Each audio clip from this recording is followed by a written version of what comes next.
अस्सलाम वालेकुम everyone. So this is day 8 of Ramzan and यहाँ पर सहरी का वक्त हो रहा है। तो मैं थोड़ा सा जल्दी उठ गई थी और आज रात में मैं अच्छे से नींद लेकर उठी हूँ। मतलब आई स्लेप्ट अराउंड 1 AM और फिर 4:30 का तो हमारा प्लान होता है कि हम 4:30 को उठेंगे, लेकिन उसके 10 मिनट पहले जो है मेरी आँख खुल गई। सो आई वेंट इनटू किचन और यहाँ पर डो वगैरह फॉर्म करके मैंने रख दिया है और चाय भी रख दिया था, और उतने में अम्मी भी उठ गए। फिर जल्दी जल्दी से हमने पराठा और रोटी वगैरह बनाना शुरू कर दिया है, और आज मैं पराठे के साथ 4 नहीं अंडा लेने वाली हूँ। सो 2-3 दिन से मैंने सोच रखा था कि मैं जो है वो अब से ना सहरी में अंडा या फिर ऐसे कुछ एग के साथ है ना पराठा वगैरह खाया करूँगी, बिकॉज़ चाय और पराठा मतलब बहुत मीठा मीठा सा लगता है सुबह सुबह, और इतना ज़्यादा मज़ा नहीं आता है मुझे। तो अब मैं अच्छे से जो है वो सहरी करूँगी। सो बस मैंने अपने लिए एक जो है वो एग बना लिया था, और बाकी सब तो चाय पराठा खाएँगे। तो चलो जल्दी से सहरी करते हैं, उसके बाद फिर नमाज़ और कुरान पढ़ेंगे, और फिर हम सब दोबारा से सोने वाले हैं। और क्योंकि आज संडे था तो जल्दी उठने का भी कोई टेंशन नहीं था, सब लोग आराम से देर से सोकर उठने वाले, और मैं तो अराउंड 11:15 को उठी थी, और बाकी सब तो मुझसे भी देर से उठे थे।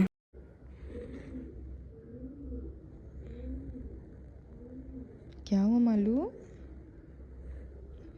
ए ओके, सो हम सब यहाँ पर सोकर उठ चुके हैं, और जल्दी से अपने जो थोड़े छोटे मोटे काम है ना वो जल्दी से निपटाने हैं। मैंने पहले जल्दी से ना ये सारे कपड़े जो सूख चुके हैं उनको फ़ोल्ड करके रखना है। अच्छा, मेरे ना स्किल्स पर ना जाए, क्योंकि ये बस ऐसे रैंडमली मैं फ़ोल्ड करके रख रही हूँ ताकि इसको एक जगह प्रॉपर्ली प्लेस कर सके हम लोग। बाकी इसकी जो आयरनिंग वगैरह होती है ना वो हम करवाते हैं, लेकिन बाद में तो आयरन करने के लिए हम जो अपने कपड़े हैं ना वो बाहर देते हैं। मतलब मैं तो नहीं अपने देती हूँ, बस जो जितने भी सारे मर्द हैं ना घर में उनके जो कपड़े हैं वो जाते हैं, अम्मी उनके देते हैं, और कभी कभी मेरे भी दे देते हैं। हालांकि मेरा मन तो नहीं करता, लेकिन अम्मी मुझे कहते हैं कि नहीं नहीं थोड़े से आयरन कर लिया करे, ऐसे कैसे कपड़े पहनती है। अच्छा ठीक है, तो जल्दी से ना यहाँ पर काम वगैरह अपने जो निपटाएं, उसके बाद हमें जाना है किचन में, क्योंकि आज किचन में काफ़ी लंबा वक्त गुजरने वाला है, क्योंकि आज हमारा इफ्तार डिस्ट्रीब्यूशन डे होने वाला है। तो काफ़ी ज़्यादा चीज़ें जो है वो हम लोगों ने ऑलरेडी बाहर चिकन वगैरह निकाल के रख लिया है, और जो चने हैं उनको अम्मी ने सोख करके भी रख लिया है। और हमारी मेड जो है वो जब घर में आई तो देखते साथ उसने बोला कि आज लगता बहुत ज़्यादा इफ्तार बनने वाला है, इस घर में इतनी ज़्यादा चीज़ें जो है निकली हुई है।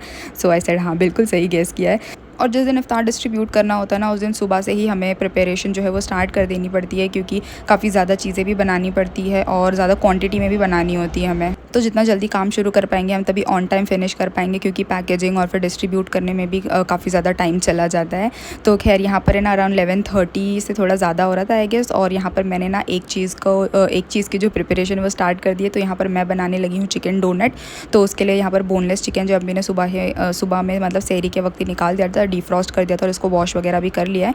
तो बस अब मैं इसको है ना मिक्सर ग्राइंडर में जो है वो अच्छे से पीस लेने वाली हूँ। तो यहाँ पर मैंने मिक्सर ग्राइंडर का जार लिया, उसमें एक बड़े साइज़ का अनियन डाला है, और उसके बाद फिर ढेर सारे गार्लिक के क्लोव्स है, अराउंड 15 to 17 होंगे। उसके बाद ढेर सारे जो है वो कोरिएंडर लीव्स थे, और फिर इसमें मैंने 2-3 पीस चिकन के डाल दिए ताकि इनके साथ ही अच्छे से ग्राइंड हो जाए। और फिर इसमें मैंने ना ब्रेड के स्लाइसेस भी डालने हैं। अब क्योंकि मेरा जो जार है वो छोटा था तो मैंने जो सेकेंड बैच है ना उसमें डाला है, वरना अगर आपके पास बड़ा वाला जार है ऐसे कुछ तो आप एक साथ सारी चीज़ें ऐड कर सकते हैं। अच्छा, पहली बार जब मैंने ग्राइंड किया था ना तो इसमें कुछ चिकन के पीसेस रह गए थे, तो मैंने दोबारा से ग्राइंडर में ऐड कर दिया है।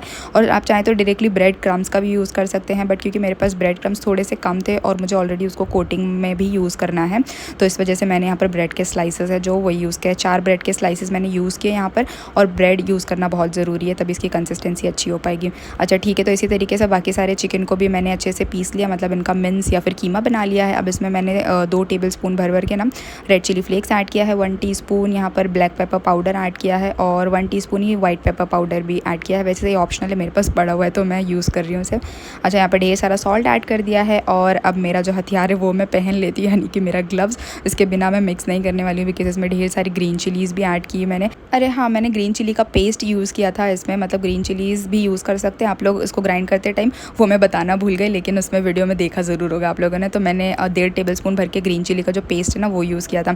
तो इसको अच्छे से मिक्स कर दिया, और हमारा जो मिक्सचर है वो रेडी हो चुका है यहाँ। और अब बस यहाँ पर हाथों में थोड़ा थोड़ा सा ऑयल अप्लाई करके मैं इस तरीके से इसको पहले गोलू गोलू से शेप देना है, और फिर बीच में ना इस तरीके से होल्ड कर देना है with the help of a finger. आप चाहें तो किसी छोटू मोटू सा कटर का यूज़ कर सकते हैं, लेकिन इतना ज़्यादा तामझाम करने की ज़रूरत नहीं, इसे भी ईजिली बन जाएगा।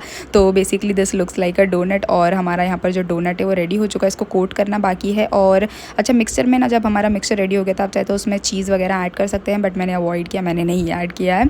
और यहाँ पर पहले अंडे में डिप करना है हमने, और फिर ब्रेड क्रम्स में। That's it. एक एक करके मैं सारा काम इस तरीके से करते जाऊँगी। और यहाँ पर अम्मी आ गए थे हेल्प कराने के लिए, क्योंकि मैं अकेले करने लगी तो बहुत ज़्यादा टाइम लग जाएगा। तो मैं यहाँ पर अंडे में डिप कर रही थी और डोनट्स को, और अम्मी इसको कोट करके रख रहे थे।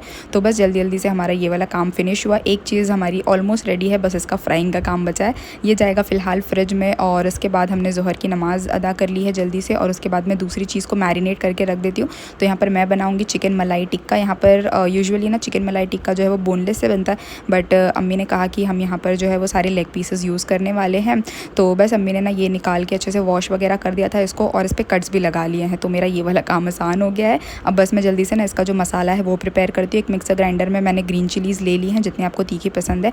मैंने 7 to 8 ग्रीन चिलीज़ ली थी, ढेर सारे कोरिएंडर लीव्स, और 3 टेबल स्पून भर के यहाँ पर मैंने लिया था दही, और उसमें फ्रेश क्रीम ऐड किया था अराउंड 2 टेबल स्पून। तो इसका फाइन सा पेस्ट बना लिया है, वो मैंने चिकन के अंदर ऐड कर दिया है। और उसके बाद यहाँ पर ऐड किया है मैंने ginger garlic paste, 1 table spoon से थोड़ा ज़्यादा होगा। और उसके बाद हाफ़ लेमन जूस स्क्वीज़ कर लिया है। 2 टीस्पून भर भर के यहाँ पर ज़ीरा पाउडर है। उसके बाद 1 टीस्पून से थोड़ा ज़्यादा था गरम मसाला पाउडर। वाइट पेपर पाउडर दोबारा से मैंने ऐड कर दिया है 1 टीस्पून। और यहाँ पर ऐड कर दूँगी मैं सॉल्ट ढेर सारा। अच्छा, चाट मसाला भी ऐड करना है, वो मैं ऐड करना भूल गई थी। तो यहाँ पर 1 टेबल स्पून भर के चाट मसाला पाउडर ऐड कर दिया है। और दैट्स इट। सारी चीज़ों को मैंने अच्छे से मिक्स कर लेना है। और यहाँ पर मैं ग्लव्स पहनना भूल गई थी, क्योंकि मुझे थोड़ा सा लेट हो रहा था। मैंने सोचा अब दोबारा से कौन ग्लव्स पहनने जाए, चलो जल्दी जल्दी से इसको मिक्स कर देते हैं। तो बस ये सारा मिक्सचर अच्छे से लग गया है। कट्स के अंदर ज़रूर अच्छे से लगाएं, और अब इसको रखते हैं फ्रिज में ताकि अच्छे से मैरिनेट हो जाए। तो 2 चीज़ें तो डन होती है, अब तीसरी चीज़ की तरफ आते हैं। तो पहले तो अम्मी ने कहा था कि हम लोग चिकन सैंडविच बना लेते हैं, लेकिन फिर बाद में मुझे याद आया कि जब लास्ट ईयर हम लोगों ने इफ्तार डिस्ट्रीब्यूट किया था तो उसमें से एक चीज़ चिकन सैंडविच भी थी। तो मैंने बोला कि इस दफ़ा हम लोग जो है वो चिकन सैंडविच नहीं बनाएंगे, हम गार्लिक ब्रेड बना लेते हैं। तो अम्मी ने कहा कि ठीक है, ऑलरेडी हम 2 चीज़ चिकन की बना रहे हैं, और एक तो समोसा होने वाला है, कीमा समोसा। तो यहाँ पर गार्लिक ब्रेड का जो ब्रेड है वो मैं घर में बनाऊँगी। अम्मी ने कहा कि जो रेडीमेड ब्रेड है ना उसी से बना लेते, जल्दी बन जाएगा। बट मैंने कहा कि नहीं, ये जो ब्रेड है ना उससे ना ज़्यादा अच्छा बनता है। मतलब सब लोगों को इतना ज़्यादा पसंद आया था गार्लिक ब्रेड की, मतलब पूरा फिनिश हो गया। मतलब मुझे सिर्फ 2 बाइट मिला था। अच्छा खैर कोई बात नहीं। यहाँ पर है ना गार्लिक ब्रेड का जो ब्रेड है ना उसको बनाने के लिए जो इंपॉर्टेंट चीज़ होती है वो है वार्म वाटर। तो वाटर बहुत ज़्यादा गर्म ना हो और बहुत ज़्यादा ठंडा भी नहीं होना चाहिए। मतलब if you dip your finger, आपको आराम से मतलब गर्म वरम ना लगे, इतना बस वार्मनेस होनी चाहिए। अच्छा, इसमें ना शुगर ऐड करना बहुत ज़रूरी है, और उसके बाद ही आप लोगों ने ना ईस्ट ऐड करना है, वरना ईस्ट ना अच्छे से राइज़ नहीं होगा। तो जितना क्वांटिटी में ईस्ट ले रहे उतनी ही क्वांटिटी में शुगर। मैंने 2 टेबल स्पून शुगर लिया है, और 2 टेबल स्पून ही मैंने ईस्ट लिया है। वार्म वाटर में इसको राइज़ होने के लिए साइड में रख दिया है। और यहाँ पर एक बोल में मैंने मैदा निकाल लिया है, और फिर उसके बाद इसमें मैंने सॉल्ट ऐड कर दिया है। अच्छा, यहाँ पर ऑयल भी ऐड करना होता है मैदे के अंदर, लेकिन मैं भूल गई थी, मैंने बाद में ऐड किया था। और 5 मिनट के अंदर अंदर ही जो हमारा ईस्ट है ना वो अच्छे से राइज़ हो चुका है वाटर में। और फिर यहाँ पर ये जो ईस्ट वाटर है ना उसको मैदे में ऐड करना है स्लोली, और हमने सॉफ्ट सा डो बना लेना है। अगर आपको ये ईस्ट वाटर फिनिश हो जाता है ना, और ये कम पड़ जाता है, मतलब आपको लगता है कि आपको और पानी की ज़रूरत है, तो आप वार्म वाटर थोड़ा सा अलग से ले लें, और उसकी हेल्प से ये ना जो डो है उसको फॉर्म कर सकते हैं। दोबारा से ईस्ट वगैरह ऐड करने की ज़रूरत नहीं, इतना ईस्ट है ना सफिशिएंट होगा। तो बस यहाँ पर मेरा डो फॉर्म हो चुका है, और ये मैंने यहाँ पर ऑयल से ग्रीस कर लिया है, और डो को फॉर्म होने के लिए रख दूँगी। 1 से 1.5 घंटे के अंदर ये अच्छे से राइज़ हो जाएगा। अच्छा, हमारा जो ऑयल है, कुकिंग ऑयल, वो फिनिश हो चुका है। तो यहाँ पर अम्मी ने फाइनली इसका जो ऊपर का सील था ना वो नाइफ़ की हेल्प से बैठ कर अच्छे से तोड़ लिया है, और फिर यहाँ पर हम लोगों ने ना केतली में भर के ऑयल निकाल लिया है, ताकि हमें 2 दिन के बाद दोबारा से इस बड़े से डब्बे को यूज़ ना करना पड़े। और अम्मी ने कहा कि जिसमें हमने फ्राइंग करना है ना जिस कढ़ाई में, तो वो भी ले आओ। तो बस वो उसमें भी अम्मी ने ऑयल यहाँ पर ऐड कर दिया है। हम इसको शाम को फ्राइंग के लिए यूज़ करेंगे। And here I was टीजिंग my अम्मा कि मतलब आप बिल्कुल हलवाई जैसे लग रहे हो, बड़े से कढ़ाई के पास हलवाई लोग बैठ जाते हैं ना फ्राइंग वगैरह के काम करने के लिए। एंड शी वाज लाइक, मैं तुझे हलवाई नज़र आती हूँ। अच्छा, ये सब काम फिनिश करने के बाद अम्मी ने कहा कि अब हम लोग थोड़ी देर रेस्ट कर लेते हैं, और अराउंड है ना 4:15 बजे तक हम दोबारा से किचन में चले जाएंगे, और फ्राइंग का काम हम 4:30 को ही स्टार्ट कर देंगे। तो अम्मी चले गए थे अपने बेडरूम में, और मैं भी तो गई थी हालांकि, लेकिन मुझे नींद नहीं आ रही थी, तो मैं दोबारा से आ गई यहाँ पर किचन में। और यहाँ पर अराउंड 2:45 हो रहे थे, मतलब 3 बजने वाले थे। तो मैंने सोचा कि मैं एक जो है वो डिश ऐड कर देती हूँ मेन्यू में। तो मैंने सोचा कि कोई स्वीट डिश हमने नहीं बनाई इस दफ़ा, तो एक है ना जल्दी से क्विक सा कोई स्वीट डिश बना लेती हूँ। सो ब्रेड भी अवेलेबल था, और फ्रेश क्रीम भी शुक्र से इस बार अवेलेबल अवेलेबल थी मेरे पास, तो मैंने सोचा कि मैं यहाँ पर है ना bread pudding, Arabian bread pudding जो होता है ना वो बना लेती हूँ। तो यहाँ पर बहुत ही सिंपल सी रेसिपी है। मैंने मिल्क को बॉईल होने के लिए रख दिया था और यहाँ पर मीनवाइल जो कस्टर्ड का स्लरी होता है ना वो बना लेती हूँ। और मेरी होशियारी देखिए, जो मिल्क में बॉईल कर रही थी ना, मैंने वही वाला मिल्क कस्टर्ड पाउडर के अंदर ऐड कर दिया। मैंने सोचा कि काम मेरा आसान हो जाएगा, लेकिन क्योंकि मिल्क गर्म था ना, इस वजह से कस्टर्ड के अंदर जो है, मतलब स्लरी के अंदर जो लम्ब्स फॉर्म हो गए थे। तो मैंने खैर वहाँ बाद में ना इसमें थोड़ा सा पानी वगैरह ऐड किया और विस्क की हेल्प से इसको अच्छे से बीट किया है आराम से 10 मिनट तक। तो इसमें जो है लम्ब्स थोड़े से कम हुए थे, थोड़े बहुत फिर भी रह गए थे, लेकिन खैर उससे कोई फ़र्क नहीं पड़ता, टेस्ट फिर भी ठीक ही था इसका। अच्छा, ये जो स्लरी फॉर्म हुई थी कस्टर्ड की, वो मैंने मिल्क के अंदर ऐड किया, उसके बाद ढेर सारा शुगर ऐड कर दिया था। इसको 5 से 7 मिनट और कुक होने देना है मैंने। और थोड़े से जो लम्ब्स बचे हुए थे ना, वो मैंने मिल्क के अंदर भी विस्क के हेल्प से अच्छे से ना ब्रेक कर लिया था। तो ये वाला काम जो डन होता है, मीनवाइल मैंने ना ब्रेड का जो है वो काम शुरू करना है, क्योंकि ब्रेड के जो साइड्स है ना वो कट करने होते हैं हमें। ब्रेड पुडिंग के अंदर हमें साइड्स नहीं यूज़ करना होता है। तो यहाँ पर ब्रेड निकाल लिए है मैंने और इनके साइड्स कट करने हैं, और इसके बाद में जो है वो ब्रेड क्रम्स बनाने वाली हूँ। और मैंने सोचा था कि इनको मैं 4 पीसेस में पहले डिवाइड करूँगी। अच्छा, पहले मैंने सोचा था कि मैं इसको ब्रेड को 4 पीसेस में डिवाइड करूँगी, लेकिन मैंने बोला बहुत छोटा हो जाएगा, तो मैंने बस 2 पीस में डिवाइड कर लिया है और इसको इस तरीके से मैंने डिश में अरेंज कर लेना है। और इसके अलावा ना यहाँ पर अरेबियन पुडिंग के ऊपर से डालने के लिए एक मिक्सचर मैंने रेडी करना है। सो एक बोल में मैंने यहाँ पर फ्रेश क्रीम ऐड कर लिया है, और इसमें तो ओरिजिनली जो है वो कंडेंस मिल्क ऐड किया जाता है, लेकिन मेरे पास अब अवेलेबल नहीं था, तो मैं अब दोबारा से नहीं मंगाने वाली हूँ। और मैंने इसमें थोड़ा सा 2 टेबल स्पून के करीब ये जो मिल्क कस्टर्ड वाला मिक्सचर रेडी किया था ना, वो थोड़ा सा ऐड किया, मतलब बहुत ज़्यादा नहीं ऐड करना है, क्योंकि इसका कलर हमने वाइट ही रखना है। और ये जो मिल्क कस्टर्ड का मिक्सचर रहेगा वो येलोइश रहेगा। और इसमें मैंने थोड़ा सा पाउडर शुगर ऐड कर दिया था, ताकि इसमें जो भी स्वीटनेस रहे। तो हमारा ये वाला मिक्सचर रेडी हो चुका है। मीनवाइल यहाँ पर मैंने जल्दी से ना कुछ ड्राई फ्रूट्स क्या, मैंने सिर्फ जो आलमंड्स है ना वही चॉप किया था, तो इसको ऊपर से हम डेकोरेट करने के टाइम पे यूज़ करेंगे। और यहाँ पर हमारा जो मिक्सचर है वो रेडी हो गया है। तो ब्रेड के ऊपर इस तरीके से मैंने ये मिल्क वाला मिक्सचर पोर करना है। उसके बाद दूसरा जो है वो लेयर ब्रेड का मैंने लगा लेना है, एंड सेम तरीके से फिर हम दोबारा से ये जो मिक्सचर है उसको भी पोर कर लेंगे। और लास्ट में ऊपर से हमने ये जो फ्रेश क्रीम का जो मिक्सचर रेडी किया था उसको पोर कर लेना। आप चाहें तो इससे ज़्यादा भी यूज़ कर सकते हैं, बस मैंने इतना ही यूज़ किया था। और ऊपर से फिर इसको डेकोरेट कर लेना है। हमने ड्राई फ्रूट्स ऐड किया था, और उसके बाद केसर, क्योंकि मेरे पास अवेलेबल था, सो मैंने भर भर के यहाँ पर ऊपर से केसर ऐड किया है। इससे ना बहुत ही ज़्यादा अच्छा लुक आया था इसका। और मेरे पास है ना कुछ रोज़ के ड्राइड पेटल्स भी रखे हुए थे, मैं बेकिंग वगैरह करती हूँ, सो इस वजह से मैंने मंगाया था, लेकिन इस बेचारे को यूज़ करने का दिन ही नहीं आ रहा था। तो खैर मैंने सोचा कि अभी यूज़ कर लेती हूँ। थोड़े से ड्राइड पेटल्स जो है वो मैंने ऊपर से गार्निश कर दिए, तब इसको मैंने फ्रिज में रख देना है, अच्छे से ये चिल हो जाएगा।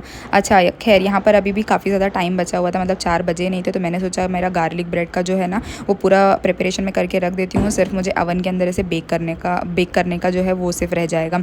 अच्छा, खैर यहाँ पर डो अच्छे से राइज़ हो चुका है। मैंने इसको दोबारा से अच्छे से नीट कर लेना है, लाइक जस्ट फॉर 2 मिनट्स। और फिर इसको मैंने ना पहले 4 पीसेस में डिवाइड किया, तो मैंने सोचा कि 4 बड़े बड़े साइज़ के मैंने गार्लिक ब्रेड बनाने हैं, और फिर उसमें से मैं हाफ ब्रेक करके हम डिस्ट्रीब्यूट कर देंगे इन अ सिंगल हाउस। बट मैंने बोला वो अच्छा नहीं दिखेगा, तो फिर मैंने इसको 8 पीसेस में डिवाइड किया, एंड देन आई डिसाइडेड कि मैं छोटू साइज़ के ना गार्लिक ब्रेड बनाऊंगी। हालांकि मैंने इतने छोटे साइज़ के कभी बनाए नहीं है, मैं हमेशा बड़े साइज़ के बनाती हूँ, बट अब क्योंकि डिस्ट्रीब्यूट करना है और हम पार्सल्स में रखने वाले हैं सारी चीज़ों को, तो पार्सल के अंदर इतने साइज़ के जो है गार्लिक ब्रेड आराम से आ जाएंगे, और ये काफ़ी क्यूट भी लग रहे थे। तो मैंने ना इस तरीके से हाथों की मदद से ना फ्लैटन कर लिया है रोटी की तरह, बहुत ईजीली हो जाते हैं ये। और यहाँ पर गार्लिक और बटर का जो मिक्सचर है वो रेडी कर लेना है मैंने जल्दी से। तो गार्लिक को मैंने ग्रेट कर लिया था, और फिर उसमें ढेर सारा बटर, रेड चिली फ्लेक्स और जो ऑरिगेनो होता है, थोड़ा सा सॉल्ट भी ऐड किया था, दैट्स इट। इसको माइक्रोवेव में मेल्ट कर लिया, थोड़ा सा ज़्यादा मेल्ट हो गया था, लेकिन खैर कोई बात नहीं, अल्टीमेटली टेस्ट तो वैसे ही करने वाला है ये। ऑलराइट, से यहाँ पर ब्रश की हेल्प से मैंने ना सारे ये जो डो या फिर रोटी जो फॉर्म की है ना, मैंने उसके ऊपर सब अच्छे से स्प्रेड कर लेना है गार्लिक बटर का मिक्सचर। और इस वक्त तक जो अम्मी हैं वो भी उठ चुके थे, क्योंकि उनको भी प्रॉपरली ना नींद नहीं आती है दोपहर में। तो खैर यहाँ पर अम्मी आ चुके थे, और उन्होंने बोला कि मैं भी अपना काम शुरू करती हूँ, तो वो भी स्टार्ट कर चुके थे पीछे। और यहाँ पर है ना प्लेट में रखने के बाद मुझे याद आया कि मैंने चीज़ जो है वो तो डाला ही नहीं है, तो जल्दी से यहाँ पर मैंने मोज़रेला चीज़ फिल कर लिया है। और उसके बाद इस तरीके से ना हाफ़ में मैंने इसको फोल्ड कर लेना है, लाइक हाफ़ मून का शेप होता है ना वैसे। और फिर मैंने ना ये जो अवन का डिश है उसको मैंने ऑयल से ग्रीस कर लिया था, वेरी इंपॉर्टेंट, वरना ये पूरा स्टिक हो जाएगा नीचे। और यहाँ पर इस तरीके से नाइफ से जल्दी से कट लगा लेना है, और ऊपर से भी दोबारा से हल्का सा बस ब्रश की हेल्प से गार्लिक बटर का जो मिक्सचर है ना ऊपर से मैंने ब्रश ऑफ कर लेना है। तो मैंने 2 प्लेट्स, मतलब 3 प्लेट टोटल इसमें बना के इस तरीके से रख लिए थे, बस ये अवन के अंदर जाकर बेक होना सिर्फ रह जाएगा। तो ये वाला काम मेरा होता है डन। और इसके बाद फिर अभी हमें असर की नमाज़ भी पढ़नी है, तो हम पहले असर की नमाज़ पढ़ने जाएंगे, और फिर अपना जो आगे का काम है वो कंटिन्यू करेंगे। अच्छा, यहाँ पर हम जो है वो चने है ना वो बनाने वाले हैं, लाइक चना चाट। तो मैंने बोला कि इसको बॉईल करने के लिए रख देती हूँ, फिर ये बॉईल होता रहेगा, तब तक हम नमाज़ पढ़ लेंगे। तो ये चनों को सोख करके रखा था मैंने, प्रेशर कुकर में ऐड कर दिया है और इसमें कुछ भी नहीं ऐड किया है, सिर्फ सॉल्ट। और यहाँ पर जो आलू है ना उनको अम्मी ने पील ऑफ कर लिया था, सो वो भी ऐड कर दिया है, क्योंकि हम चाट के अंदर जो है वो पटेटोज़ को भी कट करके ऐड करने वाले। तो अम्मी ने कहा कि अब सेपरेटली कहाँ हम उसको बॉईल करने जाए, इसको है ना इसी में हम बॉईल कर लेंगे। और वाकई में हो गया था, ये अच्छे से बॉईल हो गया था। और यहाँ पर माइलो और शारिम अपने रूम में AC ऑन करके एकदम चिल कर रहे हैं। मतलब आज संडे था तो शारिम ऑलमोस्ट पूरा दिन घर में था, तो यहाँ पर शारिम कुरान रिसाइट कर रहा था और माइलो बस उसका साथ दे रहा था। मतलब जहाँ AC होगा वहाँ माइलो होने ही वाला है। सो मैंने उसको इस तरीके से ना ब्लैंकेट से कवर कर दिया था, लेकिन इतना बदतमीज़ है ये, उठ के भाग गया था उसके बाद। अच्छा खैर, अब हम दोबारा से किचन में चलते हैं अपना काम जो है वो रिवाइव करने के लिए। तो यहाँ पर ऑलमोस्ट सारी चीज़ें रेडी है। अब इसको ना हम लोग फ्राइंग वगैरह का जो काम है वो स्टार्ट करते हैं। यहाँ पर 4:30 हो रहे थे और हमने डिसाइड किया था कि हम 4:30 को ही फ्राइंग और कुकिंग वाले सारे काम स्टार्ट कर देंगे। और अच्छा हुआ कि हम लोगों ने वो कर दिया था, क्योंकि ऑन टाइम तभी हमारी जो सारी चीज़ें ना वो रेडी हुई थी। तो यहाँ पर मैंने पैन में ना बिल्कुल थोड़ा सा ऑयल यूज़ किया था। मैं इसको फ्राई वगैरह नहीं करने वाली हूँ, हम जस्ट गोना कुक इट। बिल्कुल हल्का सा ऑयल यूज़ किया था और उसके बाद सारे जो चिकन के पीसेज हैं ना उनको प्लेस कर दिया है और लो टू मीडियम फ्लेम पे इसको कवर करके रख दिया है। और चिकन पानी रिलीज़ करेगा, उसकी में ये चिकन हमारा अच्छे से कुक हो जाएगा, टेंडराइज हो जाएगा। अच्छा खैर, यहाँ पर हमने 2 अलग अलग जो है वो बर्तन रख लिए फ्राइंग के लिए। एक में बहुत ही कम ऑयल लिया है मैंने, फ्राई पैन लिया है, उसमें ये जो चिकन डोनट्स है वो फ्राई करने वाली हूँ मैं, क्योंकि ये जो ब्रेड क्रम्स यूज़ किया ना हमने, उसकी वजह से ऑयल पूरा ना ख़राब हो जाता है लास्ट में, तो हमने इसके लिए कम ऑयल यूज़ किया है। और ये जो समोसे हमने फ्राई करने ना उसके लिए हमने बड़ा वाला जो कढ़ाई है ना वो यूज़ किया ढेर सारे ऑयल के साथ। और ये जो कीमे का समोसा है वो हमने प्री रमज़ान प्रेप में ही बनाकर स्टोर कर लिया था। तो हमने सोचा कि जिस दिन भी इफ्तार डिस्ट्रीब्यूट करना होगा ना तो हम ये पूरा का पूरा समोसा जो है वो यूज़ कर लेंगे। तो खैर हमारा ये वाला काम, इसकी वजह से ना थोड़ा सा काम आज आसान हो गया, वरना पिछले साल तो इतनी सारी डिशेस बनानी थी उस वजह से तो हम दोनों बहुत ज़्यादा थक गए थे, मतलब हालत ख़राब हो गई थी। अच्छा खैर, यहाँ पर मीनवाइल ये दोनों चीज़ें फ्राई हो रही है, चिकन भी कुक हो रहा है, मैंने इसको टर्न कर लिया था।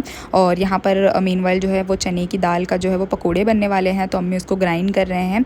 काफ़ी ज़्यादा क्वांटिटी में एक्चुअली दाल यहाँ पर थी, तो उसको अम्मी ग्राइंड कर रहे हैं। और इसका काम जो है फ्राइंग वगैरह का, इसमें चीज़ें ऐड करने का काम भी वही करेंगे। अच्छा, यहाँ पर मेरे समोसे जो है वो रेडी होते जा रहे हैं और यहाँ पर जो मीनवाइल डोनट्स है वो भी रेडी होते जा रहे हैं। तो बस 2-2 3-3 करके ना बैचेस में ये सारी चीज़ें डन हो जाएंगी। और मीनवाइल चना चाट में जो सारी चीज़ें ऐड होने वाली है ना, प्याज अनियन, मतलब ऑब्वियसली प्याज अनियन आर सेम थिंग, मतलब अनियन टमेटोज़ और कुकुम्बर वगैरह, तो वो भी मैं साइड बाय साइड कट कर रही थी। अच्छा, यहाँ पर दालों के अंदर है ना अम्मी ने सारी चीज़ें ऐड कर दी, जैसे कि ज़ीरा है और ग्रीन चिली का पेस्ट है, कोरिएंडर है और अनियन को चॉप करके ऐड कर दिया था, सॉल्ट वगैरह और रेड चिली पाउडर भी ऐड किया था। तो बस इन सब चीज़ों को मिक्स करके और अब इसका फ्राइंग का काम जो है वो अम्मी करेंगे। तो बस ये वाला पकोड़े भी फ्राई हो रहे हैं। अच्छा, फिर मैंने सोचा यहाँ पर कि अवन को क्यों खाली छोड़ा जाए, उसको भी कोई ना कोई काम पकड़ाती हूँ। तो जो गार्लिक ब्रेड मेरा ऑलमोस्ट रेडी था, बस इसको अवन के अंदर डालकर बेक करना था। सो विदिन 20 मिनट्स है ना ये सारे जो गार्लिक ब्रेड है, मतलब एक बैच जो है वो बेक हो जाएगा आराम से। और इतना अच्छे परफेक्टली बेक होता है ना, मतलब बहुत ही ईजी गार्लिक ब्रेड बनाना, और ये बहुत ही यम भी होता है। अच्छा, मेरा चिकन का एक बैच रेडी हो चुका है, मैंने दूसरा बैच जल्दी से डाला है क्योंकि मेरे बाकी के जो फ्राइंग के काम है ना वो ऑलमोस्ट हो चुके थे। बस ये चिकन है ना, इसने बड़ा परेशान किया, मतलब बहुत ज़्यादा तो टाइम नहीं, लेकिन as compare to other ingredients ये इस चिकन मलाई टिक्का को थोड़ा सा टाइम ज़रूर लगा था। और बस इस चिकन की ना यहाँ तक कुकिंग पर इसका काम जो है वो फिनिश नहीं होता है, क्योंकि इसके बाद भी हमने इसको जलाना मतलब गैस पे रख के ना एक जला हुआ जो फ्लेवर होता है ना वो देना है। उसके बाद फिर इसकी मलाई भी प्रिपेयर करनी है। अच्छा खैर, यहाँ पर जो चना चाट है ना उसकी तैयारी अम्मी ने स्टार्ट कर दी थी, क्योंकि उसके बाद फिर अम्मी को फ्रूट कटिंग का काम भी शुरू करना है। तो चनों के अंदर है ना बॉयल हो चुका था, उसके अंदर चाट मसाला, लेमन जूस और ग्रीन चटनी जो होती है हमने वो भी ऐड की थी, और उसके बाद सारे लवाजमात ऐड कर दिए थे। ये पटेटोज़ को जो बॉयल करके रखा हुआ था वो भी अम्मी ने चॉप करके तो ऐड कर दिया है। और यहाँ पर इसका काम फिनिश होता है और अम्मी चले गए थे बाहर लिविंग रूम में फ्रूट्स कट करने के लिए। मीनवाइल यहाँ पर मैंने ना चूल्हे पर रैक रख लिया है, और जो भी चिकन साथ साथ में कुक होते जा रहा था ना, तो बस मैंने उसको इस तरीके से रख के ना एक जला हुआ जो फ्लेवर आता है ना वो दे दिया है। और सेम पैन मैंने यूज़ किया है जिसमें मैंने चिकन को कुक किया था, उसमें जो मसाला है ना वो रह गया था, तो उसी में मैं जो इसका मलाई वो प्रिपेयर करने वाली हूँ। सिंपली मैंने उसके अंदर है ना फ्रेश क्रीम ऐड किया है ढेर सारा, उसके बाद थोड़ा सा सॉल्ट ऐड किया था, और लास्ट में ना 3 से 4 टेबलस्पून भर के बटर ऐड किया था। एंड दैट्स इट, हमारा जो मलाई वो रेडी हो चुका है। बस मैंने चिकन के ऊपर है ना इसको रैंडमली पोर कर दिया, बहुत ज़्यादा अच्छे से करने की ज़रूरत नहीं, क्योंकि तो जितना मेसी होता है ना उतना ज़्यादा ये सुंदर लगता है। मतलब चिकन का ड्राईनेस जो है, मतलब ड्राई पार्ट वो भी नज़र आना चाहिए और मलाई भी नज़र आनी चाहिए। ऊपर से चॉप किया हुआ कोरिएंडर ऐड कर दिया है, और हमारी सारे इंग्रेडिएंट्स या फिर कंपोनेंट्स रेडी हो चुके हैं यहाँ पर। अब बस इनको पैकिंग का काम शुरू करना है हमने। और अराउंड 5:30 के करीब है ना हमने पैकिंग का जो काम है वो स्टार्ट कर दिया था। तो हम ये जो पार्सल्स है वो मम्मी ऑलरेडी लेकर आ गए थे। हमने लास्ट ईयर भी ऐसे पार्सल्स में ही और डिस्ट्रीब्यूट किया था। वैसे हम लोग प्लेट्स वगैरह में भी करते हैं, लेकिन जब ज़्यादा घरों में देना होता है ना या फिर ऐसे दूर दूर, तो फिर हम लोग इस तरीके के पार्सल्स में ही करते हैं और इससे ना थोड़ा कन्वीनियंट भी हो जाता है।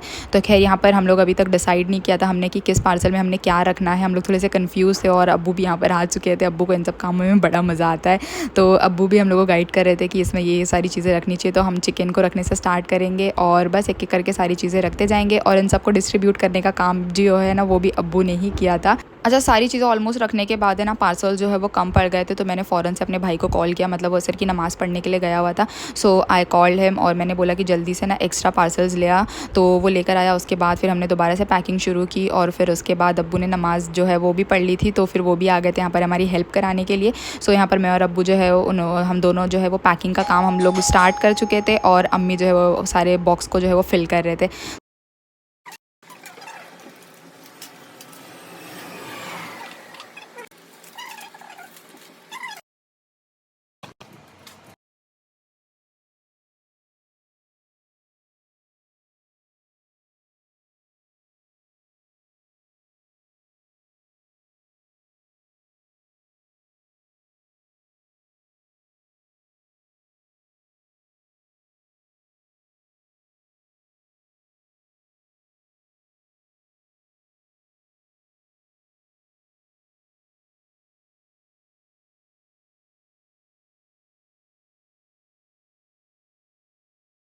चलो, सो एवरीथिंग इज़ डन और अब हम सब भी इफ्तार करने के लिए बैठ जाते हैं और अपना व्लॉग भी मैं यहीं पर एंड करना चाहूँगी। So I hope you guys like my today's video. अगर पसंद आया हो so do give it a like, don't forget to subscribe my channel.